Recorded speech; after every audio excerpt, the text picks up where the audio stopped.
Fantastic. It's so weird. It is. Are we live? Are we live? Yeah. We're live. Yes, I think we're good. On my screen, we're not live. I think I've got plans for 3 weeks time, which is the week after the Woking Guitar Show. If you remember Jason from Maybury Guitars, who was on here, it's on the archive. It's already uploaded. It's the guitar show he set up for boutique guitar builders.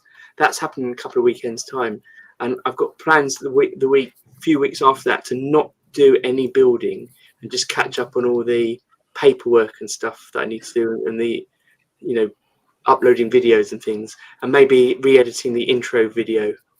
Is high. It should be higher than that. Cool. Right. Then we can get rid of everyone or me anyway. Are we live yet? Anyway, welcome everyone. Hello there. And you'll see that we've got the return of Aaron. Yeah. Hello, Aaron. Hello. Hooray. Back again. Yep. Back again. Can make it this morning. Aaron was just telling us it's school holidays over there, so he's got one of those opportunities to join us again. And off air, I was showing sneak peek of what I'll show you later. Some tools I've been using this evening, which actually I only got because of Aaron on one of the first Guitar Builders Collective podcasts. Again, in the archive, there's a link in the description. Aaron was recommending tools, and we're talking about Stu Mac, and he mentioned some of the tools he'd got from Stu Mac, and I just went and spent loads of money not long after that. I was going to say you probably would spend a lot of money there. Yeah. Hard not to. It's a lot of money, but it's not a lot of money for what you get. They're really good quality, and they offer the lifetime guarantee. So if things break, they replace them. And I thought it'd be expensive for the UK, but I think the first time I bought them, the postage was like 30 odd quid, and for 50 quid you could get the year-long membership, which meant free postage. Yep. It's only an extra £15, and then I get free postage for everything I order from America, unless it's oversized. Some of the things I bought, like my Vice, which is next to me here, is a big heavy thing, so that costs extra to ship over. Yeah, same here. I pay the membership and 2 orders for the year, and it's paid for itself, and then it's free after that. So it's a bit of a no-brainer, really. If you're gonna, That's good. Yeah, I think I bundled my membership the first time for my fret press. And that thing is like all iron or steel. It's heavy as heck. So bundling it with that, I got obviously free shipping on that huge heavy fret press. It was just like totally worth it for just that one go. Yep, it was worth it. Yeah. My first year of it though, I had the emails coming through. I turned off emails in the second year because they have monthly deals for members and regular sales and things. I just kept seeing them like, I must get that, and they somehow know what to email me. They must know their clients well based on what you've bought, what you might want to buy, what you've been looking at, what's in your basket, what's in your watch list. Yeah, it was constant. Yeah. I've promised myself that for next year at least, I will avoid buying any new tools unless they're absolutely needed, because I need to earn money and not put the money back into more tools. Yeah. It's cost of living. I need to actually live with some of my income. Yeah. So I asked. Sorry, Dave. No, I'm go on, Daniel. You carry on. Well, I was going to say, as Aaron's here, I asked Aaron before he came on what if there was anything particularly you wanted to talk about, what you've been working on, and of course 3D printing came up. Yeah, it's still going strong, and it's just for the incidental things that come up when you're building something. And that's what I'm really enjoying. So I'm still working on the neck carving jig. That's probably getting close. I'm up to the stage of doing the cams to the side, but everything's sort of bought and purchased, and I've got sort of bits of it down here I can show in a minute. But yeah, it's just like the little things. You get up to something, and rather than finding a bit of wood that's the right thickness or to chock something up, you can just design and print something really quick. So, like for example, hang on, let me get a neck.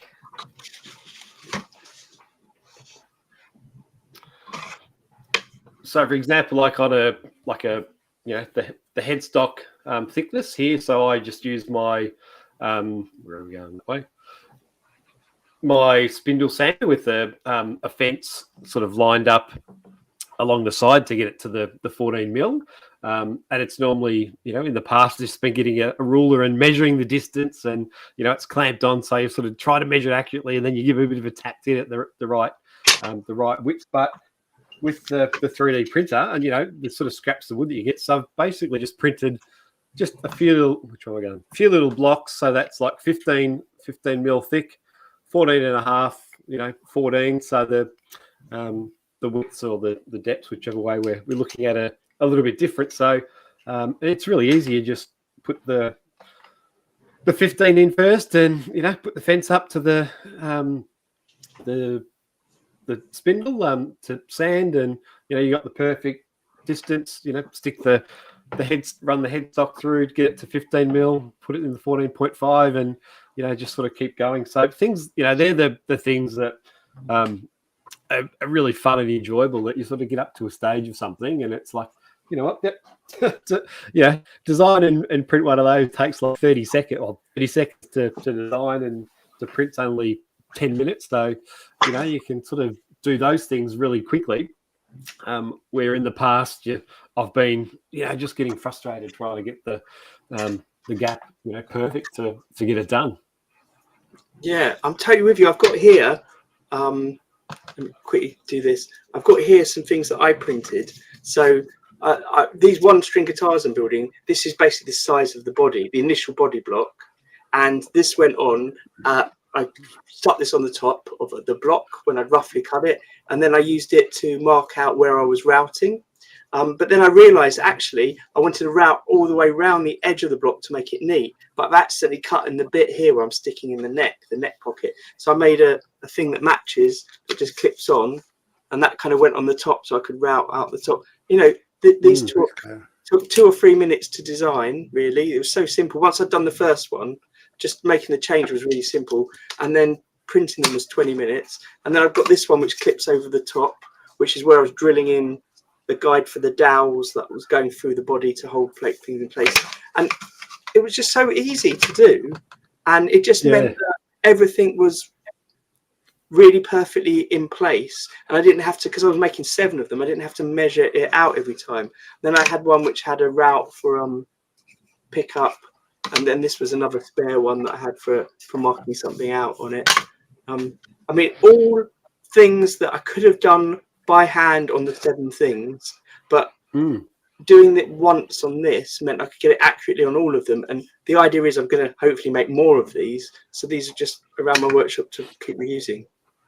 Yeah, that's what I find, that in the past I've made them out of MDF, and you measure them and you drill them, and you're doing it by hand, so you're getting it close, or it certainly works. But it's millimeter, or fraction of a millimeter perfect for what you want. And other things like drilling the tuner hole. So this is where I was up to the other day on this one. So I've, no matter which way I've sort of tried it, they're never quite perfect, and it's only when you put a ruler up sort of next to it. So this is what I did the other day. So just a template to get the holes in the right spot.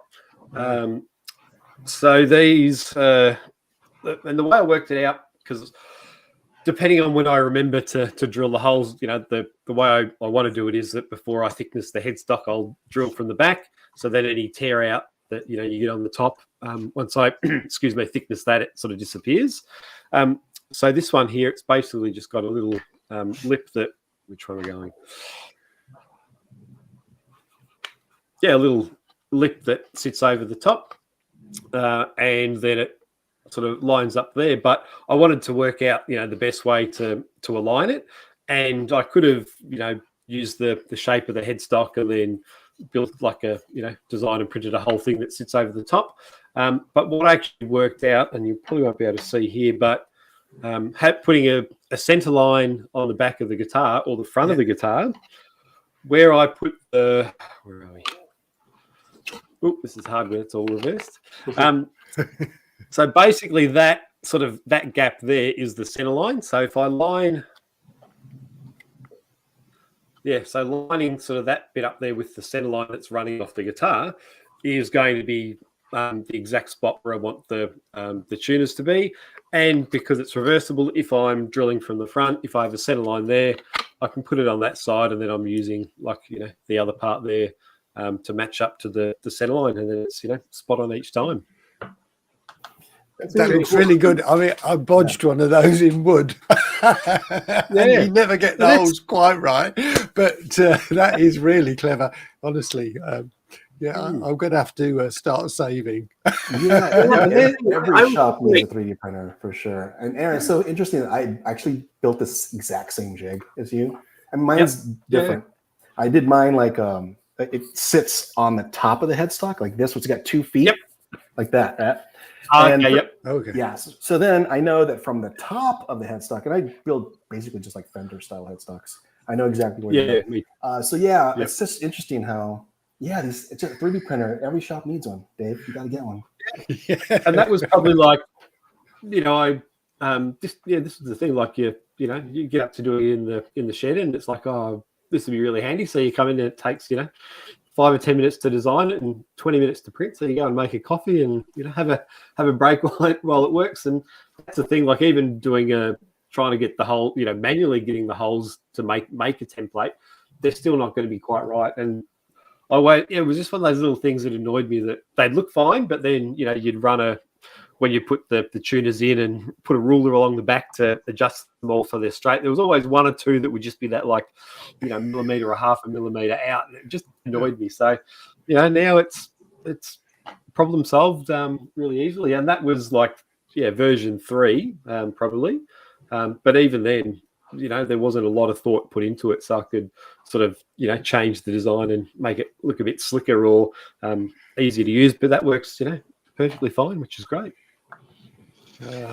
I must thank everyone that's watching, especially Neil, for putting up with our 3D printing. Loving's the word that we keep having. But no, as Dave said, you said you made one of those out of wood. I've got loads of jigs around here that I've made out of wood, and I've now remade with a 3D print. And I just feel like the 3D print one's slightly more accurate. But also, I feel a bit less precious with them, because inevitably, with my router or a drill, I'm going to catch the template somehow and damage it. And with the 3D print, I just press the button again. Whereas some of the wooden ones I've made, they've got like filler in them, and then they've been re-drilled, and it just doesn't. It's never quite the same. Yeah, it's so cost effective too. Like I don't know if your slicer does this, but it tells you like how many grams of filament you've used. And you can calculate how much that costs, and it's like pennies. It's pennies. Like these things are so cheap. It's incredible. Ben from Battle Plan Harmonica, who has been on before talking about 3D printers, he says he thinks his printers cost about 20 pence an hour to run when they're printing. Right. So I kind of factor that into the cost of it all as well. So it's not expensive. There was an online web tool that it's just a drop down list. It can you do filament, how many kilograms, and then you can put your electricity costs in there, and it calculates everything to run your 3D printer plus the cost of your printer, and it gives you sort of like that total of how much your part you made cost. So for example, like the 3D fractal fret press I made, this cost 18 cents in filament. That's crazy to think about. While you're showing that, I was going to say, while you're showing that, I need to ask you, did it work? Oh, it ultimately it failed. Oh, right.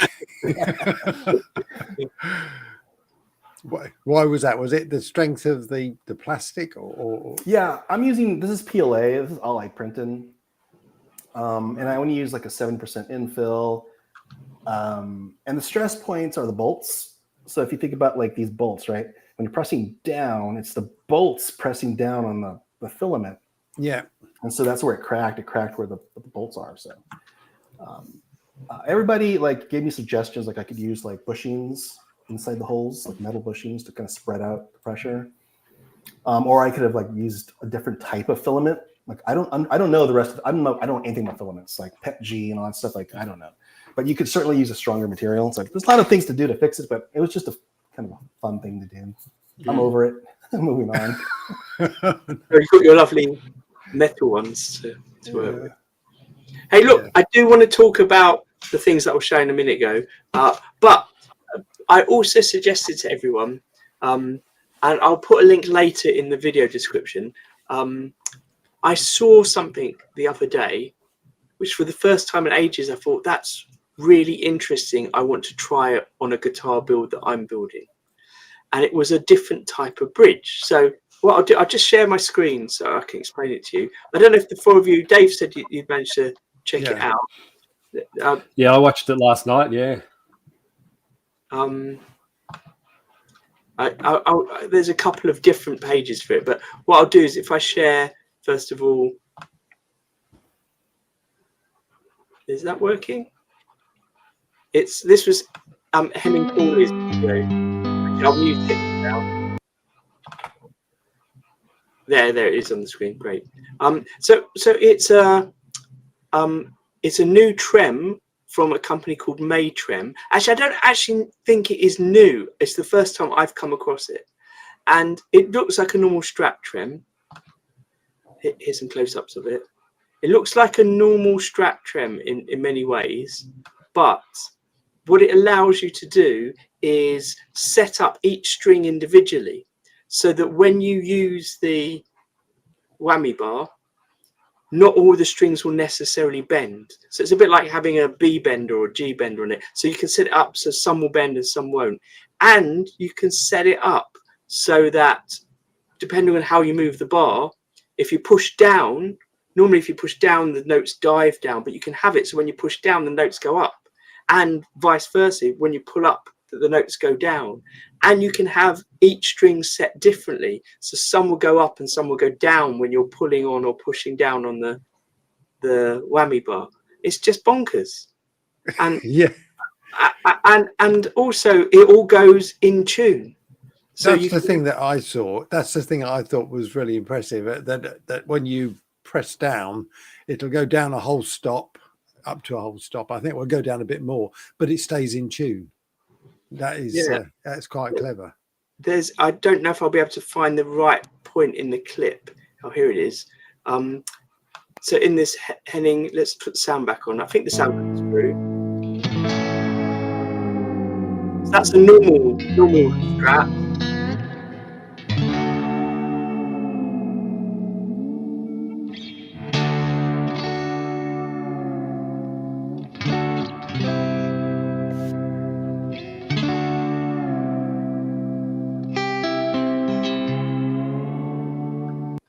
So it stays in tune. It's incredible. I love it.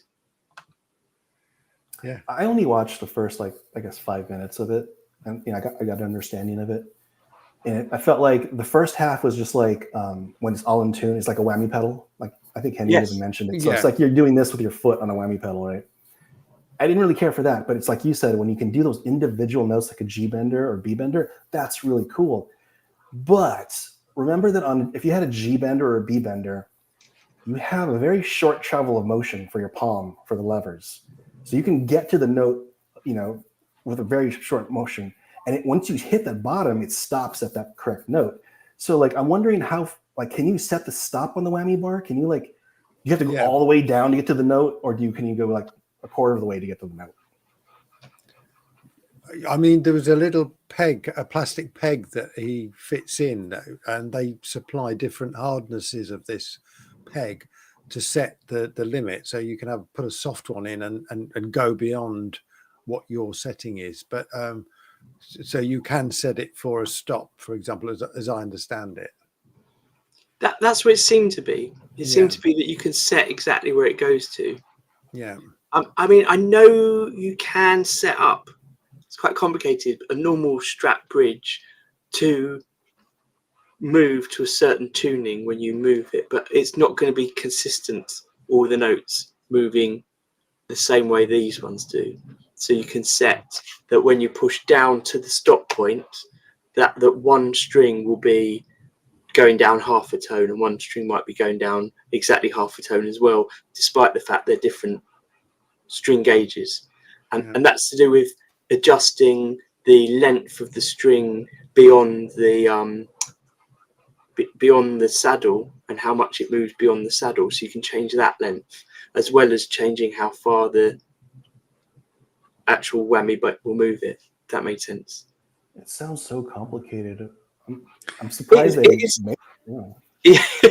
But I can see clients of mine who want everything they can possibly put on a guitar, wanting it on a guitar. I wanted to try it just I mean, I'm not a very good player. I don't know if I really notice it that much, but I can imagine a great players being able to use it properly, like people that use the G benders and B benders, and it being really interesting. But what it made me think of was, it's the first time I've seen a bit of hardware for ages that, other than somewhat visually look cool, that a bit of hardware that I thought that's actually really interesting. Like when I first saw the Drop D tuners, they were cool. And this felt a bit like that. It made me think maybe I want to put one on my builds. Yeah, but on that note, isn't the website supposed to be kind of wonky and hard to navigate? Yeah, I went to the website and I couldn't figure it out. I just left. I just looked. Yeah, I was gonna say I had a quick look as well after I watched the video to see how much it costs, and yeah, I found it in the website. But for me, I think it's over $1,000 Australian for the Trem. I think it was. What? Wow. Yeah, it's ridiculously expensive. Yeah. But you look at the engineering, what's actually happening, and there's the interesting part of the video when I watched it was when he changed the setup, because you obviously have to physically change how all the notes are moving, and it took him about 20 minutes, I think, because rather than just adjusting screws, you have to take the string off and feed it through different mechanisms, basically, whether it's going to bend up or down. So that was sort of interesting, and even then, sort of, he had to retune it. So as well as tuning the string, you have to tune how far it's detuning. They're sort of two separate things, but since it's a Trem, you adjust one and adjust the other. So there was a bit of fine tuning going backwards and forwards. So that was my impression, that you set it up for how you want it to work on your guitar. It's not like, oh, I'll have it set up for this, then I'm going to change to this and do something else, because it's a bit of a bit of an effort to change the tunings. Yeah. I mean, is it a gimmick, or is it is it something that would really be useful? I mean, I don't know. It's something that very few people, I think, find really useful, but it felt like a thing that was quite different to me. Yeah, I would love to see it in action by a really great guitarist. But when Henning was doing like the A/B comparison, and he was showing like an original, like normal Strat Trem, I could obviously, like, the pitches at each string are not equal, right, when you're using it. But there's something really haunting about that sound. It's like, whoa, that's the sound of a Strat. That's the sound of surf rock. There's just something about that I don't want that to go away. It's like, is it like having a voice of a singer that's auto-tuned? You take something of the natural quality of it away. Something like that. Yeah. It could be. I mean, it sounded a bit like a slide guitar, doesn't it? I mean, with the the old bottle. Yeah. I think it's designed for someone that knows what they're doing and knows music theory, because I think he was sort of showing that, or it might have been on the website when I found it, that you could set it up that you can detune, and you could play like a major chord and then it'll detune to a minor chord. Or even I'm sure on the website you can change it to bend to like a completely different chord, because each string can change by a tone or half a tone or whatever. So that if you really know what you're doing, you could have some really bizarre bends that you're actually changing chords as you're playing. But it would take someone with a lot of patience, I think, to work out some songs where that could be usable on. Do you know, I spoke to a guitarist once. He was showing me his setup, and in his studio he had all the different gadgets you could have, loads of MIDI stuff in his guitars, loads of off-board stuff, which meant that you could totally retune your guitar by pressing a button and it would just retune it, and all of this stuff. And it was incredible. And he kept saying, I'm not really a very good guitarist, I just love all this the technology and what we can do with it and playing around with it, but I'm not very good. And I don't. I think for some people, having things like this is just a lot of fun. A lot of fun that you can do. On that note, Daniel, that's so interesting you brought that up, because this is the latest issue of the Fretboard Journal. Oh yeah. Check out this guitar, and you'll never guess whose guitar this belongs to. You'll never guess in a million years. But check it out, no pickups. It just got the Roland GK pickup on there, right? That's Joni Mitchell's old guitar, and she used it because she could change all her tunings with the push of a button. Yeah. She didn't need to have like 6 guitars. You just use the Roland, VG8 system back then, and you with the push of a button, you get your brand new tuning. Push a button, another tuning. So even though you're in standard, the pickup basically pitches up or down whatever it needs to. I thought that was so cool. I remember at uni, I lived with a flatmate, 2 flatmates that were into Joni Mitchell. And I remember trying to learn some of the stuff. One of them was a really good guitarist, the flatmate, and just realizing that I hadn't really experienced proper different. I knew Drop D. I didn't know all the stuff that she was doing and how incredible it was. And I couldn't really work out why you do that, but that's because I'm not a very good guitarist. And using different tunings. People are creative with that. I'm sure someone will be creative with this. Yeah. Speaking of that, look, this is the. I don't know if you remember. I showed you a mandolin a while ago. That I said I know about restoring. Well, I've sort of finished it, and well, the tuning on this is was it G, D, A, and E? Apparently, that's the same tune as a violin. So I've been told, but there you go. But a lot of fun to do, I'll tell you. Neil's in the chat saying he's got the same Roland system that Joni Mitchell had. I remember a friend of mine had it as well, but I can't remember. I think it only worked with his Roland effects unit. So you had to plug it into that in order to make sense of it. I don't know what it was like with yours, Neil, whether you could plug it into another MIDI systems. I mean, I don't know enough about MIDI to really know how it works, but I'm assuming nowadays you want your MIDI to just plug into your computer. Yeah. This is it here. So if it as a MIDI, is it actually a MIDI guitar, or is it retuning?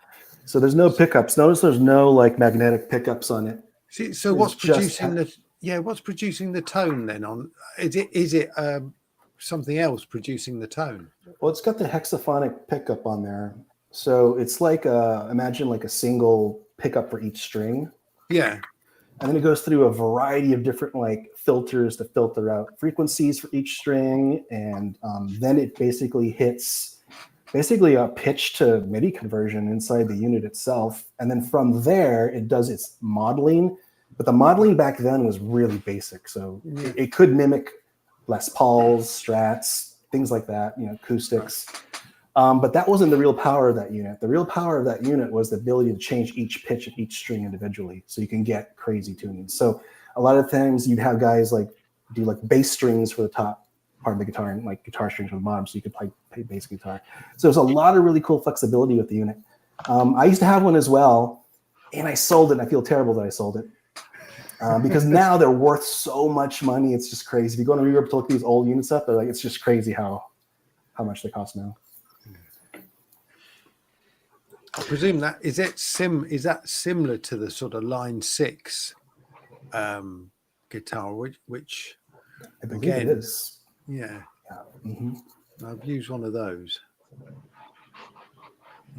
I used a Graphtec Ghost system, which was piezo pickups on a guitar a while ago. Right. But it just went into a piezo preamp, but you could get a version where it was hexaphonic.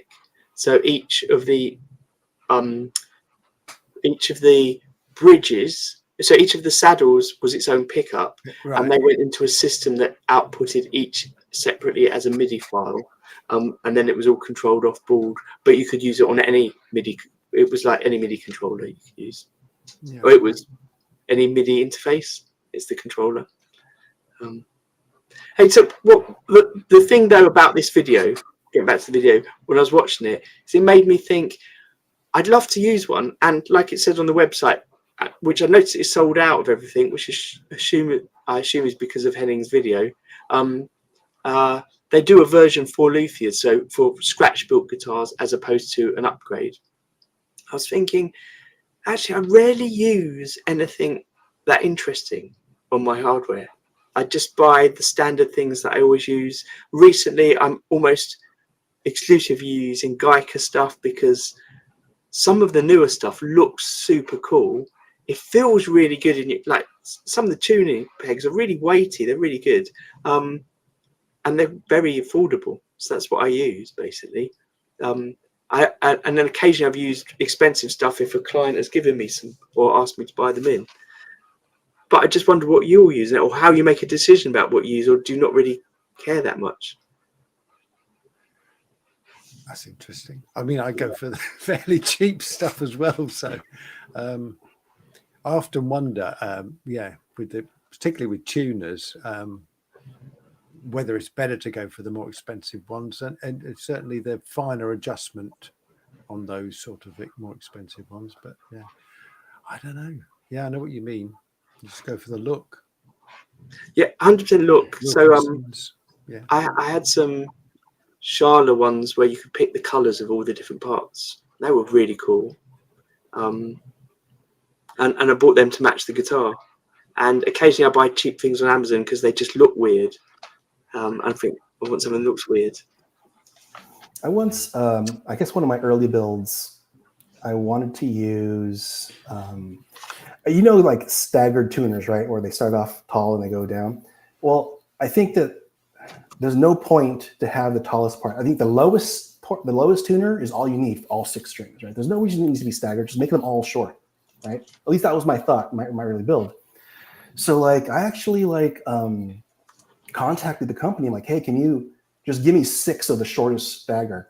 And they're like, yeah, we could do that, but you're not gonna be able to return it if you don't like it. I'm like, yeah, I'm fine. Just give me the shortest of all 6. I want all 6 to be short. And that's really ideal. Like, I think staggered tuners are cool. They're way better than just normal tuners, but there's no reason they need to be staggered. Just use the shortest one all the way through. So that's kind of the only sort of like custom hardware I've ever bought where I have to actually reach out to the company and say, just give me 6 of the smallest one. And it was totally worth it. Like, totally worth it. No. I think I've found a few things that I like and work for me. So tuners, I've just been using the Goto locking tuners. They're sort of a good price and good stability. And I know that you don't necessarily need locking tuners for it to be stable, but I kind of just like it. And even for other reasons, like I kind of think that if you're playing live or someone's using your guitar live and you break a string, then a locking tuner, it's really easy to restring it, compared to non-locking. It's a lot quicker. So little things like that when they're essentially the same price. So yeah, I've sort of found that that's what I sort of go to. And then the Trems, I've used the Wilkinson Trem, which is really good. It's that sort of more affordable. And then the Shayla Trem, I'm using in a current build, and I've used that before as well, which is a bit more pricier. But for the guitars, the few I've built for other people, that it's essentially up to them. They're sort of paying for the parts, so if they want the more expensive bits, great. And a lot of mine have been the fancier wooden tops, which are quite pricey. So I think sometimes as well, I might have sort of gone for something that's slightly more expensive, because if a guitar's got $1,500 worth of parts on it, to save like $20 or $30 here and there on a cheaper quality or whatever, it's kind of like, well, what's the sort of point? But I do like the Geica ones with all the different colors and combinations. I've actually I wouldn't mind getting my hands on a few of those, because I think they really they look quite good, and I think the aesthetics of the guitar, you could have some fun with the colors and the look. Yeah, I got some the other day from them, and it just, I don't think I've got them here. Just the shape of the tuning peg was a bit different, and it just looked cool, and it felt really nice because it didn't feel like you were touching the shape of a cheap tuning peg. Like all the cheap tuning pegs kind of look the same to me. Someone just said, this is what tuning pegs look like, let's do that. And they seem to be doing something a bit different, and it you could feel it. You could feel it was different, and I enjoyed that. But I agree with Neil. Bad trem can ruin a guitar. I have used, I think it was called the Overlord of Music, the headless bridge system that came on a few kit guitars. I've used a few of them, and it was basically a Steinberger ripoff. And then I played the actual Steinberg, worked on an actual Steinberg one. It's noticeably a million times better, even though they're essentially working exactly the same way. Everything about it was just bulkier and better. But then I used FU tone bridges. So FU tone is Floyd Upgrade. I think that's what they originally called, and they made parts for upgrading your Floyd, so like titanium parts, stainless steel parts, just new replacement parts, thicker blocks and stuff. And it was noticeably much better than the standard sort of basic Floyd that I was used to as well. So there is definitely something about, it's not always the cost, because like I said, I think the Geico ones are quite good value, but there's definitely a difference in quality that you can feel when you're touching it or when you're playing it, that's worth it sometimes. And like you said, Aaron, not cutting the corners. Yeah. Hey, on that note, I know you mentioned the Steinberger. We were just talking about the MayTrem. Steinberger back in the day came out with the Trem, which did pretty much half of what the MayTrem can do, which is when you bend down the bar, all the strings bend down perfectly to the right interval. So you can like play a chord, bend down, and it's going to be the next chord lower. So they came up with that back in the like 80s or whatever. So I'm just looking up. Jacob's put in the chat. Does anyone use Vitex for backs and sides? I'm assuming that's on something like an acoustic guitar. I'm trying to work out what Vitex is. What's Vitex? It's interesting. A tree, chest tree. Species of tree here in Texas called a Vitex tree. I never heard of that one. No, I've actually just got sort of my first ever commission is to build a 6-string steel acoustic. So I'm going to be looking at backs and sides. So it's quite exciting, that is. And awesome. Just going back to putting parts on guitars, but when I build guitars for myself, it usually is to buy the ones that are most economically advantageous, if you like. But if you've got an opportunity to build it for somebody else, and they've got a bit of budget to put some nice stuff on, then I think that's a different kettle of fish, isn't it? But I've never heard of Vitex. Have you found out what that is? Well, when I look it up, it's a type of tree. Oh, it is. Oh, right. Yeah. It's an aphrodisiac. Maybe does that? Yeah, it goes with rock guitars, doesn't it? Yeah. I've never seen a big Vitex tree. Like they all have, like the ones that I've seen, like they start off really low and they spread out like branches low to the ground out like that, like a bush almost. Right. Yeah. I've never seen a big thick one before. Right. Yeah, the image I just looked at looks more like a bush. Yeah. Neil said it's some sort of teak. Good for decking. So my workshop's covered in sawdust because I've just been doing lots of sanding essentially, and I was saying to these guys, I know I talk about that I like sanding, and people always say that I must be mad. One reason I like sanding is I find it quite relaxing, and with sanding it's definitely a task I can do whilst I'm listening to something. Like at the moment I like listening to audiobooks, but or podcasts. Sometimes I can even watch Netflix while I'm sanding. Just look down a bit, look up like that. It's fine. But the sanding I was doing today was, and unfortunately I haven't got it because Toby that I'm working with has taken them all away, was using these and these and 80 grit, 60 and 80 grit paper and these. I'll talk about what these are in a minute. And it was basically to shape the wood. So I don't know if you'd really call it sanding, but it kind of feels like it because it just produces masses of dust everywhere. And it reminded me of when I studied sculpture at college and just felt like that. I've got my vise, I've got this bit of wood and I'm sanding and constantly moving the vise around and turning the wood around. And it's gone from a block that's roughly shaped out to having contours on it. And I'm using obeche wood, which is really lightweight and really easy to sand away. So you don't have to work on it too long, and you can get a really big curve out of a massive, like just a block. It can be a lovely curve that you can put your hand on. You can feel how it matches your sort of contours of your hand, and you can sand a bit more and feel how it's going to work as an instrument. Love it. So I guess it's not exactly the same type of sanding, but I've been using rasp. So I know everyone knows what Shinto rasp is, probably, but it's incredible. I forgot today though. I normally wear gloves when I'm working it because I keep catching my hand, but it is brilliant. And then these are the StewMac Dragon files, and they're called Dragon files because I think that's what they call the texture of the what do you call these bits? The lumps on it that you use, the rasp that bash away at the teeth. Wood. The teeth. That's it. They're kind of arranged slightly randomly almost, but they refer to them as dragon teeth. How much does that cost, Daniel? This is the larger one. It's flat on one side and curved on the other side, and this is smaller, but it's curved on both sides. And I don't remember there being a massive difference in the prices, but I will look at that while we're talking. Because Aaron, you've got some of these, haven't you?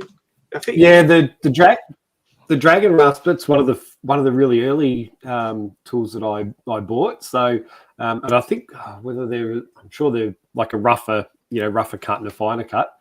So I've got the bigger one, which is the rough cut. So that's what I used first instead of a Shinto rasp. So it was before I had the Shinto. So I probably, since having the Shinto rasp, haven't used the Dragon one as much.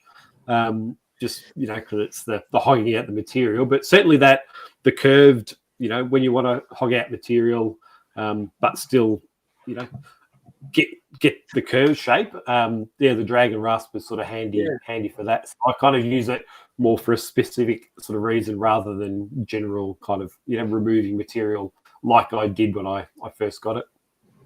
So presumably that they're effectively finer than a Shinto, are they? Yes, yeah. But the Shinto is more like a blade, isn't it? A saw. Yeah, more, yeah. So they're finer. They don't cut as deep, but they remove a lot very quickly. Right. In a similar sort of way. This is £81, currently on sale for 66. Right. But yeah, it's it made, when I was doing it, I was thinking I just want to get a load of this obeche wood now and just sand some shapes into it and sculpt again, as opposed to making a guitar sculpt. It was fun. I've been listening. I was telling these guys, I've been listening to audiobooks that are Warhammer 40k, all about space battles, basically between warring factions and aliens. And using this, there were two people fighting for honor, dueling with chainsaws, and it just made me feel. When I was cutting this, it felt like I was in the middle of the battle with them. Speaking of that, do you ever use one of those saber tooth discs on a? I can't. Yeah, I haven't got it handy, but yes, they're quite good. I used them to shape necks when I first started doing necks. Yes, I've used it for necks. I mean, it does make a hell of a lot of dust, but if you use it really carefully, it can be quite a good tool. I think they're great. You've got to be really careful because they take so much away very quickly. Yeah, they do. I don't like making dust. Like, I've started not sanding in my shop and just doing it outside, because I kind of want my shop to be like a laboratory. I want it to be nice and neat. And I have a robot vacuum, like a little robot on the floor. He sucks up all the dust. I mean, he runs every morning before I go into the shop. And so I shouldn't have to worry about dust, but I still just don't like the idea of dust in the shop. And I even have I have air purification too. I have one of those shop purifiers. Yes, that moves massive volumes of air. I still don't want dust. Yeah, I'm very aware of how much there is here and how it coats everything. What about your CNC though? I have dust extraction for that. So I run a boot on it and it gets sucked out. And then I have the other end of my shop vac going out the window. So like it's just all self-contained. So the only thing that stays on the bed of the CNC are big chips, like chips. And then I just suck those up with a little vacuum. Hey, look, I don't know if you remember, we had Nick from Petrek Guitars on, German luthier, and he was saying how a few of his older luthier friends have passed away with lung cancer.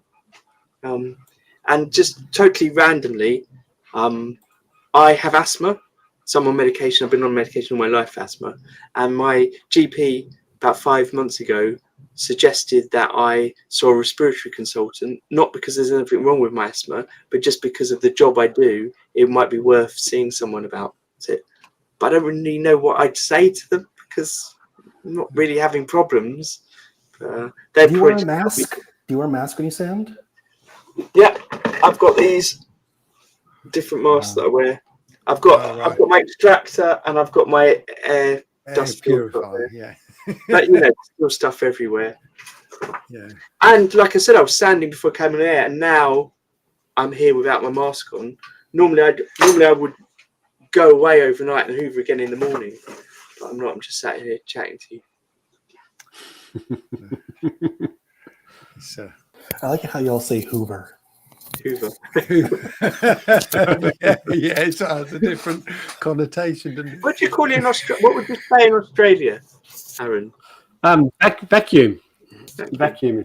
Because Hoover's a brand, isn't it? Yeah. Isn't it a brand of vacuum? Yeah. No, we just say vacuum. I don't even. I mean, I assume Hoover's still going. Yeah, good point. Well, on that mystery, we could end the stream. Aaron, it was good to have you back on. I hope we didn't. Yeah, no, good to be here. Yeah. No, it's good fun. Good fun. Always good fun. Nice. It is.